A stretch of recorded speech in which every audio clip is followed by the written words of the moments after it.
পবিত্র জুমাবারে শিমুলতলা জামে মসজিদে বাবা, শিমুলতলা জামে মসজিদে মুয়াজ্জিন যখন আজান দেয়, হাইয়া আলাস সালাহ, এসো নামাজের জন্য, হাইয়া আলাল ফালাহ, এসো সাফল্যের জন্য। ও আমার সাহাবীরা, আমি রাসূলুল্লাহ জানিয়ে দিলাম, আজানে ধ্বনি তোমার কানে যখন পৌঁছে যায়, ও আমার সাহাবীরা, পবিত্র জুমাবারে উজু গোসল হয়ে আতর সুরমা খুশবু ব্যবহার করে, ও আমার সাহাবীরা, ইমাম সাহেবের পিছনের কাতারে বসে যাবে। আমি রাসূলুল্লাহ জানিয়ে দিলাম, আমি রাসূলুল্লাহ জানিয়ে দিলাম, একটি উট সাদকা করলে, একটি উট কুরবানি করলে যে সওয়াব হয়, ওই সওয়াবটা তোমার নামায় আমলে আমার আল্লাহ লিখে দেবে। জোরে বলেন, আর একটু জোরে বলবেন না সুবহানাল্লাহ। আল্লাহ রাসূল বলছে, তুমি গরিব মানুষ, তোমার পাশে একজন আপনার কিনা গরু উট নিয়ে দুম্বা নিয়ে কুরবানি করছে, তুমি মনে মনে কষ্ট পাচ্ছ, আল্লাহ যদি আমার অর্থ পয়সা থাকতো আমি একটা কুরবানি করতে পারতাম। আল্লাহ রাসূল বলছে, সাহাবীরা তোমরা কষ্ট পেও না, গরিবের জন্য ফ্যাসিলিটি আর অফার আছে, সেটা হলো জুমাবারে সুন্দর উজু গোসল করে মসজিদে যাবে, মসজিদে যেই পরে ইমাম সাহেবের প্রথম কাতারে বসবে, একটা উট সাদকা করলে যে সওয়াব হয়, ওই সওয়াব তোমার নামাই আমলে লিপিবদ্ধ হবে। বলুন সুবহানাল্লাহ। আমার প্রিয় মুসলমান বাবাজিরা, এখানে একটা আল্লাহর কোরআনের একটি সূরার কথা মনে পড়ে গেল। আল্লাহ পাক পবিত্র কোরআন শরীফে একটি সূরা দিয়েছে, সূরাটি নাম দিয়েছে সূরা জুমা। আল্লাহ পাক বলেছেন, ইয়া আইয়ুহাল্লাযীনা আমানু, হে আমার বিশ্বাসী বান্দাবান্দি গণেরা, ইদা নুদিয়া লিস-সালাহ, আরবিতে নাদা ইয়ানাদু মানে ডাকা। আল্লাহ বলছে, ইদা নুদিয়া লিস-সালাহ, যখন তোমাদের নামাজের জন্য ডাকা হয়, ফাসাও, তোমরা তাড়াতাড়ি চলে এসো, ইলা জিকিরিল্লাহ। এখানে জিকিরকা মানে বাজে মুফাসসিরিনে কেরামগণ লিখেছেন, জিকিরকা মানে স্মরণ, আর বাজে মুফাসসির অধিকাংশ মুফাসসিরিনে কেরামগণ লিখেছে সালাত, অর্থাৎ তোমরা নামাজের জন্য চলে এসো। ওয়াজারুল বাইয়া, ওই সময় বেচাকেনা বন্ধ করে দাও। জালিকুম খায়রুল লাকুম ইন কুনতুম তাআলামুন, এটাই হলো তোমাদের জন্য উত্তম খবর। বলুন সুবহানাল্লাহ। আমার প্রিয় মুসলমান বাবাজিরা, তাই রাসূল বলছে, তুমি গরিব মানুষ, কুরবানি করতে পারো না, যাকাত দিতে পারো না, আমি রাসূলুল্লাহ তোমাদের বিকল্প প্রসেসার পদ্ধতি বলে দিলাম। যদি পবিত্র জুমাবারে প্রথম কাতারে বসে যাও, একটি উট কুরবানি করলে যে সওয়াব হয়, ওই সওয়াব তোমার নামাই আমলে লেখা হবে। জোরে বলুন সুবহানাল্লাহ। সাহাবা হুজুর একটু মিচকে হাসলেন। সাহাবা হুজুররা বললেন, হুজুর তাহলে আমরা যারা গরিব মানুষ পরিপূর্ণ সওয়াব পাবো? আল্লাহর নবী বলছে, হ্যাঁ তোমরা পরিপূর্ণ সওয়াব পাবে। কিন্তু সাহাবা হুজুররা আবার আল্লাহর নবীকে ধরে বলছে, হুজুর যারা মালে নেশাব হয়ে গেছে, অর্থ সম্পদের মালিক, এরা তো 5 নম্বরে, এরা তো হজ করবে, সুতরাং যারা গরিব মানুষ এরা হজ করবে কিভাবে? আল্লাহর নবীকে জিজ্ঞাসা করছে। আল্লাহর নবী বলছে, গরিবের জন্য বিকল্প প্রসেস আছে। জোরে বলুন সুবহানাল্লাহ। গরিবের জন্য বিকল্প প্রসেস আছে। মুসলমান ঘরে ছেলে মেয়েরা, তরুণেরা, আব্বারা, আল্লাহ পাকের নবী জানালেন, ও আমার সাহাবায়ে কেরামেরা শোনো, আমি রাসূলুল্লাহ জানিয়ে দিলাম। ও যুবকেরা, আল্লাহ নবী পাক জবানে ফরমালেন, বাবা সাহাবীরা শুনে রেখে দাও, পৃথিবীর জমিনে কি তোমার মা বেঁচে আছে? ইয়া রাসূলুল্লাহ, হাবিবাল্লাহ, আমার মা বেঁচে আছে। পৃথিবীর জমিনে কি তোমার আব্বা বেঁচে আছে? ইয়া রাসূলুল্লাহ, হাবিবাল্লাহ, আমার আব্বা বেঁচে আছে। ও যুবকেরা, আল্লাহ নবী সাহাবাদিগকে বললেন, ও আমার সাহাবায়ে কেরামেরা শোনো, চলে যাও, চলে যাও, আব্বা মায়ের খিদমত করো বাবা। ও যুবকেরা, আল্লাহ নবী পাক জবানে ফরমালেন, ওয়ালা মা মিন বাররিন ইয়ানজুরু ইলাইহি নাজারা রাহমাতি ইল্লা কাতাবাল্লাহু লাহু বিকুল্লি নাজরাতিন হজ্জাতান মাবরুরা। ও আমার সাহাবীরা, আমি রাসূলুল্লাহ জানিয়ে দিলাম, পৃথিবীর জমিনে যদি তোমার মা বেঁচে থাকে বাবা, মায়ের খিদমত করো।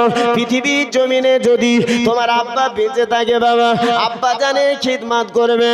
ও যুবকেরা, আল্লাহ নবী পাক জবানে ফরমালেন, বাবা সাহাবীরা শোনো, হজ্জাতান মাবরুরা, একটি মকবুল হজের সওয়াব তোমার নামায় আমলে আমার আল্লাহ লিখে দেবে। জোরে বলেন না সুবহানাল্লাহ। বাবা সাহাবীরা কষ্ট পেও না বাবা, আমি রাসূলুল্লাহ জানিয়ে দিলাম, পৃথিবীতে যদি আব্বা মায়ের খিদমত করে তোয়াজ তাজিম পায়রবি সেবা করতে পারো, হজ্জাতান মাবরুরা, অর্থাৎ যে হজটা আল্লাহর দরবারে কবুল হয়ে গেছে ওই হজের পরিপূর্ণ সওয়াব তোমার নামাই আমলে লেখা হবে। জোরে বলবেন না সুবহানাল্লাহ। বাবা বর্তমান যুগে আবার কিছু হাজি সাহেব আছে, লক্ষ্য করে দেখবেন 10 বছর সুদের টাকা খাটিয়েছে বাবু, খাটিয়ে কিছু পয়সা হয়েছে, হজের নিয়ত করে ফেলেছে। তবে আপনাদের এলাকার মানুষ ভালো কথা হলো, এরকম কিছু মানুষ আছে বাবু 10 বছর বেশ অর্থ সম্পদ পুঁজি করে নিয়ে হজে যাচ্ছে, কথা বুঝলেন না। এখন এই কাবা শরীফে গিয়ে কাবা শরীফের গেলাপ ধরে যখন কান্না শুরু করেছে, ফেরেশতারা মনে মনে করছে মালের নাম্বার দেই কোথায়, কথা বুঝলেন না। সারা বছর গরিবে গলায় পা তুলে এসেছে, আর এখন ফেরেশতা আপনার কিনা কাবার গেলাপ ধরে কাচ্ছে, বলছে আল্লাহ যা সর্বনাশ করেছি আল্লাহ ক্ষমা করেন। ফেরেশতারা বলছে মালের নাম্বার দেই কোথায়, কথা বুঝতে পারছেন না। কিছু মানুষ আছে দেখবেন মাদ্রাসায় দান করে বিরাট ফুটানি করে, বলছে অমুক মাদ্রাসায় 1 লক্ষ দিয়েছি, অমুক মাদ্রাসায় 50,000 দিয়েছি। কিয়ামতে ময়দানে মহাশয় বলবে, এ মাওলানা আবু সাইদ তুমি মাদ্রাসায় দান করেছিলে? আল্লাহ হ্যাঁ। কেমন দান করেছো? ফেরেশতাদের বলবে দেখো তো এর আমলনামায় কি আছে, বিলটা দেখো। বিল উল্টে দেখবে আপনার কিনা ওই শিমুলতলায় বলছে মাওলানা আমানুল্লাহ সাহেবের মাদ্রাসায় কিছু দান করেছে, অমুক জায়গায় কিছু দান করেছে, তমুক জায়গায় কিছু দান করেছে। আল্লাহ পাক বলছে আরে ফেরেশতারা ওর আমলনামায় কি আছে দেখ। ফেরেশতারা বলবে আল্লাহ পাক এর আমলনামায় কিছু নাই। এই ব্যক্তি বলবে আল্লাহ কেন? আমি মাওলানা আবু সাইদ অমুক মাদ্রাসায় 1 লক্ষ, অমুক মাদ্রাসায় 50,000 করে দান করেছি। আল্লাহ পাক বলবে আরে মাথা মোটা, ওটা আমার টাকা, জাকাতের টাকা ছিল, আমার টাকা তুই আমার দিয়েছি, তোর পারপাসে ক টাকা খরচা করেছি, কথা বুঝলেন না। বাড়িতে নতুন জামাই এসেছে, শ্বশুর বিরাট বড় একটা মাছ ধরে আর ওই চাপা দিয়ে রাখে, ওটা কি বলে হাপর বলে তো বাবু, ওই হাপর দিয়ে চাপা রেখেছে, আর ভিতর থেকে মাছটা পালিয়ে গেছে, কথা বুঝলেন না। এখন জামাই মেয়ে দাওয়াত করে ডেকেছে, বিরাট খুশি, হাপরের ভিতরে মাছ আছে। মাছ যখন হাপর তুলে দেখছে মাছ পুরো ফাপর হয়ে গেছে, বেরিয়ে গেছে, কথা বুঝলেন না। আবার বাবাজিরা ভাইরা, কিছু মানুষের এরকম চিন্তা চেতনা আছে, মনে হয় আমার জীবনে বিরাট দান করেছি, বিরাট নামাজ পড়েছি। পৃথিবীর জমিনে আপনাকে নম্র, ছোট, ভদ্র হতে হবে। আমার প্রিয় মুসলমান বাবাজিরা, সোনাচ্চাঁদ ভাইরা, আল্লাহ পাক রব্বুল আলামিন তাই বললেন পৃথিবীর জমিনে বান্দা যখন আমার হয়ে যায়, স্বয়ং আমি আল্লাহ তাদের হয়ে যাই, বলুন সুবহানাল্লাহ। আমার প্রিয় মুসলমান বাবাজিরা, সোনাচ্চাঁদ ভাইরা, তাই আল্লাহ পাক রব্বুল আলামিন বললেন পৃথিবীর জমিনে বান্দা তোমরা শরীয়তের মাপকাঠি অনুযায়ী চলে এসো, কারণ ওই সুদের টাকা ব্যবসা করে নিয়ে আর হজে গিয়ে কাবার গেলাপ ধরে কাঁদলে ফেরেশতারা ওখানে নাম্বার দেবে না বাবা। ঠিক তদ্রূপে লক্ষ্য করে দেখবেন কিছু যন্ত্র আছে, ঈদের নামাজ পড়ে আপনার কিনা রমজান মাসে 1 মাস রোজা রাখবে না, আর ইমাম সাহেবের পিছনে গিয়ে বলবে ইমাম সাহেব বেলা 10টার সময় নামাজ শুরু হওয়ার কথা, এখন শুরু হচ্ছে না কেন? হইচই শুরু করে দেয়, কথা বুঝলেন না। আবার লক্ষ্য করে দেখবেন যখন নামাজ হয়ে গেছে, যে ইমাম সাহেবের সঙ্গে কোলাকুলি করছে, এমন করে চেপে ধরেছে, ইমাম সাহেব বলছে ছেড়ে দে, বুকের খাঁচা ভেঙে যাবে, কথা বুঝলেন না। এখন ফেরেশতারা মনে করছে কি যন্ত্র রে, কোথাকার বুক কোথায় ফেললো? ফেরেশতারা বলছে মালের নাম্বার দেই কোথায়? খবর নিয়ে দেখেন ওর বড় ভাইয়ের সাথে 10 বছর কথা হয় না, কথা বুঝলেন না। ও গিয়ে আগে ইমাম সাহেবের সঙ্গে কোলাকুলি করছে, ইমাম সাহেব ওরে জান্নাতে নিয়ে যাবে। ঈদ মানে হলো খুশি, ঈদ মানে হচ্ছে মিলন। আপনার পড়োশি, আত্মীয় স্বজন, ভাই বেরাদার, আপনার এলাকা ভিত্তিক যাদের সঙ্গে আপনার মতনৈক্য হয়ে আছে, আপনি ঈদের নামাজ পড়ে তাদের সঙ্গে কোলাকুলি করেন। আপনার থেকে যদি বড় হয় তার কাছে বলেন ভাই অমুক দিন আপনার একটা বড় কথা বলেছি, আপনি ক্ষমা করে দেন ভাই, আপনি ক্ষমা করে দেন। তা না করে ইমাম সাহেবের সাথে কোলাকুলি করে বড় ভাইয়ের দিকে এর চোখ রাঙিয়ে বেরিয়ে চলে আসে। ফেরেশতারা বলছে ইমালেরও নাম্বার দেই কোথায়, কথা বুঝলেন না। আমার বাবাজিরা ভাইয়েরা, সমাজে পরিবর্তন আনতে হবে। অহংকার, পৃথিবীতে আমি যেটা ভালাই চাইবো আমার ভাইয়ের জন্য সেটা ভালো চাইতে হবে, কথা ঠিক কিনা? আমার বাবাজিরা ভাইয়েরা, শুনলে অবাক হবেন, আপনার কিনা হযরতে খাজা উসমান হারুনি হুজুরের পিরিয়ডে উনি আপনার কিনা মসজিদের ইমাম, কথা বললেন না। ঠিক আমাদের বর্তমান যুগে মসজিদের যা পরিস্থিতি, খাজা উসমান হারুনি হুজুরের মসজিদের ইমাম, কিন্তু খাজা উসমান হারুনি হুজুর দেখছেন 1 কাতার 2 কাতার করে লোক হচ্ছে। তো খাজা উসমান হারুনি হুজুর বলছে শোনো, এশার নামাজ পড়ে বলছে যতজন আমার মুসল্লি আছে সব বসে যাবে। মুসল্লিরা বসে গেছে। খাজা উসমান হারুনি হুজুর বলছে শোনো, গুনে গুনে দেখছে টোটাল 18 জন মুসল্লি আছে। বলছে দেখো আমি গত রাতে স্বপ্ন দেখেছি যারা আগামীকাল ফজরের নামাজ জামাতের সহিত পড়বে, আল্লাহ পাক এদের আল্লাহর দয়ার জান্নাত নসিব করে দেবে, বলুন সুবহানাল্লাহ। ফজরের নামাজ যারা জামাতে আদায় করবে আল্লাহ এদের জান্নাত নসিব করে দেবে। 18 জন মুসল্লি বিরাট খুশি হয়ে গেছে। কিন্তু খাজা উসমান হারুনি হুজুর বললেন বাবারা, আমি উসমান হারুনি জানিয়ে দিলাম খবরদার। ওখানে খাজা উসমান হারুনি একটা শর্ত লাগিয়ে দিয়েছে, বাবা শোনো, যে 18 জন মুসল্লি তোমরা আছো, এই 18 জনের ভিতরে কথাটা সীমাবদ্ধ থাকবে। যদি কথা কেউ লিক আউট করে সে আল্লাহর জাহান্নামায় যাবে। কথাটা কি বলেছে হযরত উসমান হারুনি হুজুর এখানে তাকিদ লাগিয়ে দিলেন, শর্ত লাগিয়ে দিল, যদি কথাটা কেউ লিক আউট করে সে জাহান্নামায় যাবে, সে জাহান্নামায় যাবে। যথারীতি প্রত্যেকে বাড়িতে চলে এলো। পরের দিন ফজরে মসজিদে এত মুসল্লি হয়েছে যে মসজিদে আর আপনার কিনা জায়গা দেওয়ার মতো জায়গা ছিল না। বলুন সুবহানাল্লাহ, এত মুসল্লি হয়েছে। খাজা উসমান হারুনি রাগান্বিত হয়ে গেল। উনি বলল, শোনো, নামাজ শেষ করে বলল, শোনো, গতকাল যে আমার এশার নামাজে যে সমস্ত মুসল্লিরা তোমরা ছিলে, তোমরা বসে যাবে, বাকি যারা এসেছো প্রত্যেকে বাড়ি চলে যাবে। আচ্ছা, আমরা যারা এশার নামাজ পড়েছি আমাদের তো খেয়াল আছে, কথা ঠিক কিনা? আপনার কিনা 18 জন বসে গেছে, বাকি প্রত্যেকে বাড়ি চলে গেছে।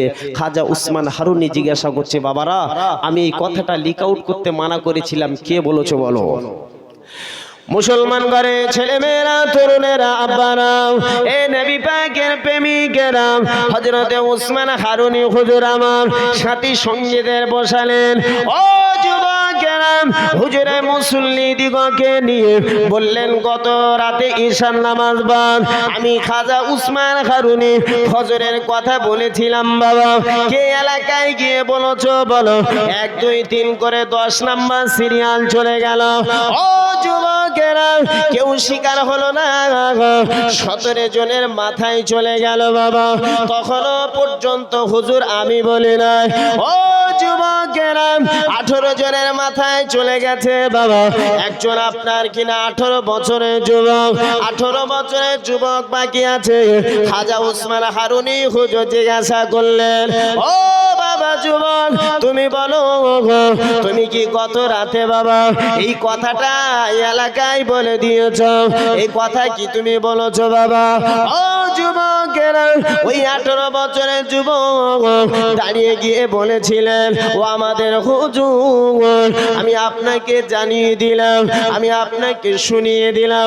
হুজুর, আপনার জবান থেকে যখন কথাটা শুনলাম, হুজুর আমি বাড়িতে গেলাম। আমি বাড়িতে গিয়ে আমি সারা রাত ঘুমাই না হুজুর। আমি আমার মহল্লায়, আমি আমার গ্রামে প্রত্যেকের বাড়িতে বাড়িতে এই কথাটা আমি শুনিয়ে দিয়েছি।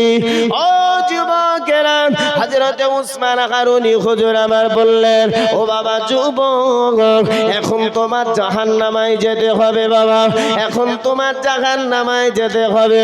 ওই যুবক বলেছিলেন, ও আমার হুজুর, আমি যুবক জাহান্নামায় যেতে রাজি আছি, কিন্তু আমার একার জন্য আমার অল মহল্লাবাসী জান্নাতে যায়, আমি যুবক এটা চাই। ও যুবকেরা, খাজা উসমান হারুনি হুজুর আমার ওই যুবকের গলা জড়িয়ে বললেন, বাবা যুবক, তোমার নামটা কি বলো না বাবা? মা ইসমুকা, তোমার নাম কি বলো? ও যুবকেরা, ওই 18 বছরের যুবক বলেছিলেন, হুজুর আমার নাম হলো, আমি অন্য কেউ নয়, আমার নাম হলো হযরতে খাজা গরিবে নাওয়াজ হযরতে মঈনুদ্দিন চিশতি রহমাতুল্লাহ আলাইহি। জোরে বলুন সুবহানাল্লাহ, আর একটু জোরে বলুন সুবহানাল্লাহ। নারে তাকবীর। হুজুর আমার নাম হলো, যিনি আজমির শরীফে শুয়ে আছে, খাজা গরিবে নওয়াজ হযরতে মঈনুদ্দিন চিশতি আজমিরি সঞ্জিরি। জোরে বলুন সুবহানাল্লাহ। হুজুর আমি আমার চিন্তা করি না, আমি যাতে করে আমার মহল্লাবাসী জান্নাতে যায় এই চিন্তা ভাবনা করে গভীর রজনীতে আমি প্রত্যেকের বাড়িতে বাড়িতে সংবাদটা দিয়ে দিয়েছি।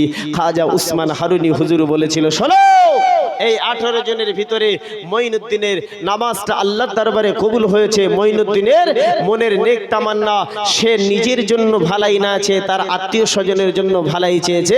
আমি খাজা উসমান হারুনি জানিয়ে দিলাম, 17 জন ব্যক্তি যে মুসল্লি ছিল, তোমাদের মনটা এখনো পর্যন্ত ক্লিয়ার হলো না। আমার প্রিয় মুসলমান বাবাজিরা, সোনাচ্চাঁদ ভাইরা, এই জন্য কিয়ামতে ময়দানে মহাশরে সারা রাত যদি জলসা জুলুস শুনি বাবা, জলসা জুলুস শোনার পরে যদি আমরা নামাজটা পরিত্যাগ করে দিই, নামাজ যদি না পড়ি, এ জলসা শুনে আমাদের কোনো ফায়দা আসবে বাবা? কোনো ফায়দা আসবে না। সর্বোপরি আমার আপনার নামাজটাকে আঁকড়ে ধরতে হবে, কারণ আল্লাহ পাক রব্বুল আলামিন আদম সন্তানকে পাঠিয়েছে তার ইবাদত বন্দেগী করার জন্য। কিয়ামতের ময়দানে মহাশরে আল্লাহ জিজ্ঞাসা করবে, বান্দা কিয়ামতের ময়দানে মহাশরে আল্লাহ পাক বলবে না, বান্দা কবিগে জমির মালিক ছিলে, কত অর্থ সম্পদ ছিল। আল্লাহ পাক জিজ্ঞাসা করবে, বান্দা তুমি কি নামাজ পড়েছিলে? কিয়ামতের ময়দানে মহাশরে